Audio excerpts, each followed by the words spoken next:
Shalom Bapak Ibu yang dikasih oleh Tuhan, bagaimana kabarnya sore hari ini? Saya percaya dan saya terus berdoa kita selalu sehat di dalam perlindungan dan penyertaan Tuhan. Kita akan belajar lagi kebenaran firman Tuhan. Kita masuk ke dalam Amsal kehidupan pada bagian yang ke-24. Yang saya percaya kita akan diberkati dengan kebenaran firman Tuhan ini. Yang saya juga percaya akan memberkati kita semua dan mengubahkan paradigma kita untuk kita mengenal dan mengerti kebenaran firman Tuhan yang benar. Kita akan membacanya di dalam Amsal pasal yang ke-24 ayat yang ke-19 sampai yang ke-20. Demikianlah firman Tuhan. Jangan menjadi marah karena orang yang berbuat jahat. Jangan iri kepada orang fasik. 20. Karena tidak ada masa depan bagi penjahat, pelita orang fasik akan padam. Sekali lagi. Jangan menjadi marah karena orang yang berbuat jahat. Jangan iri kepada orang fasik. Karena tidak ada masa depan bagi penjahat, pelita orang fasik akan padam. Judul pada hari ini, Amsal kehidupan pada bagian yang ke-24 adalah kepastian hidup orang fasik.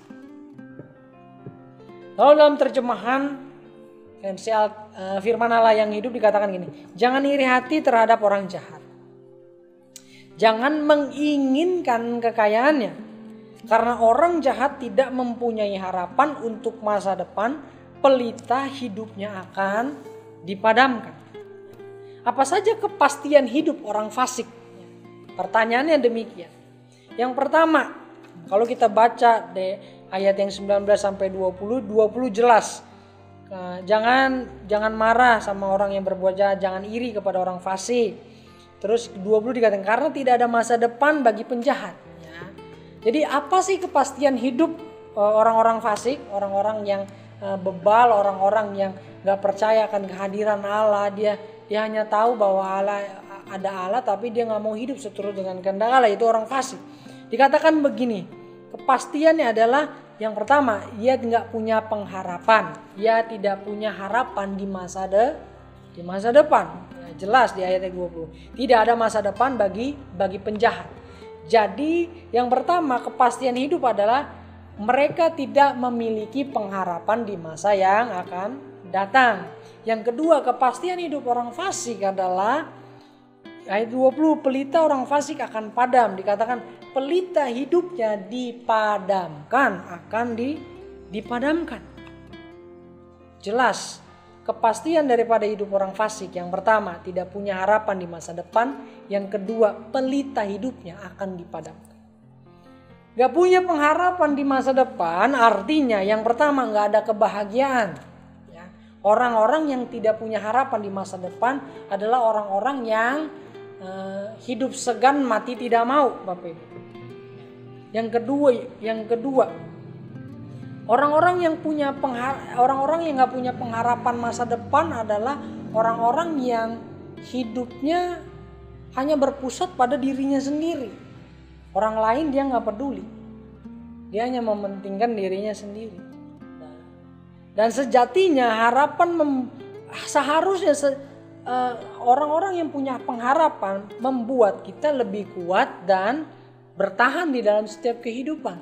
Tetapi orang yang tidak punya pengharapan di masa depan, mereka orang-orang yang gampang jatuh, orang-orang yang gampang dikibulin, orang-orang yang gampang selalu terkena masalah, sedikit kena masalah gampang ambruknya, gampang marah, gampang sedih dan lain sebagainya.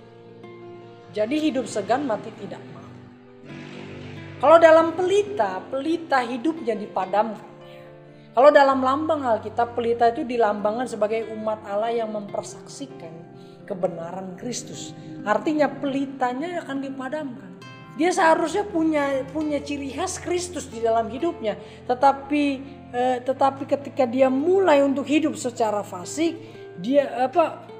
kesaksian daripada hidupnya ini tidak berarti lagi. Dan pelita menjadi metafora daripada firman Allah.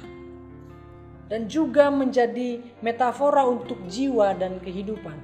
Artinya kepastian hidup orang fasik, pelita hidupnya akan dipadamkan.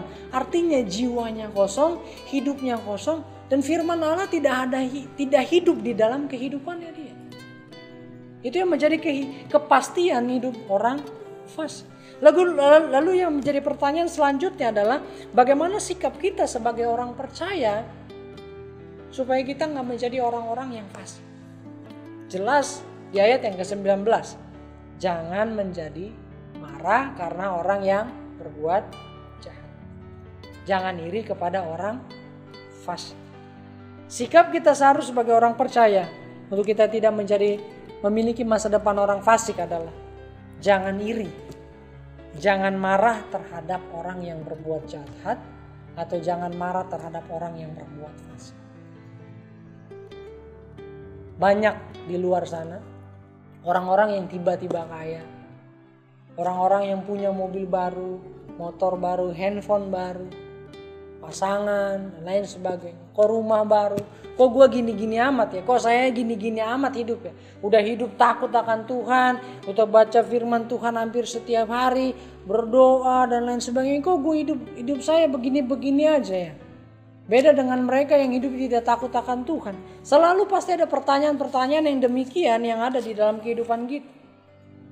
Inti daripada semua ini adalah jangan pernah iri dan marah kepada mereka. Karena pada Amsal pasal yang ke-16, ya, Bapak Ibu yang dikasih oleh Tuhan saudaraku. Amsal 16 ayat yang keempat. Ini jelas, dikatakan demikian. Tuhan membuat segala sesuatu untuk tujuannya masing-masing. Bahkan orang fasik dibuatnya untuk hari malapetaka. Wow, ini jelas sekali. Bahwa Tuhan membuat segala sesuatu untuk tujuannya masing-masing. Kalau kita ada di dalam dunia ini, kita punya tujuan untuk menggenapi rencana Allah di dalam setiap kehidupan kita masing-masing. Tapi orang fasik dikatakan dibuatnya untuk hari malapetaka. Artinya masa depan orang fasik ada, tapi untuk malapetaka. Kalau kita tetaplah hidup di dalam kebenaran, tetaplah hidup di dalam sesuai dengan koridornya Allah. Supaya hidup kita tidak menjadi orang-orang fasik di dalam dunia.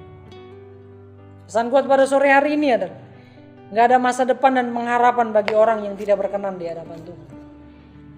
Jangan iri sama kelakuan mereka, jangan marah sama kelakuan mereka.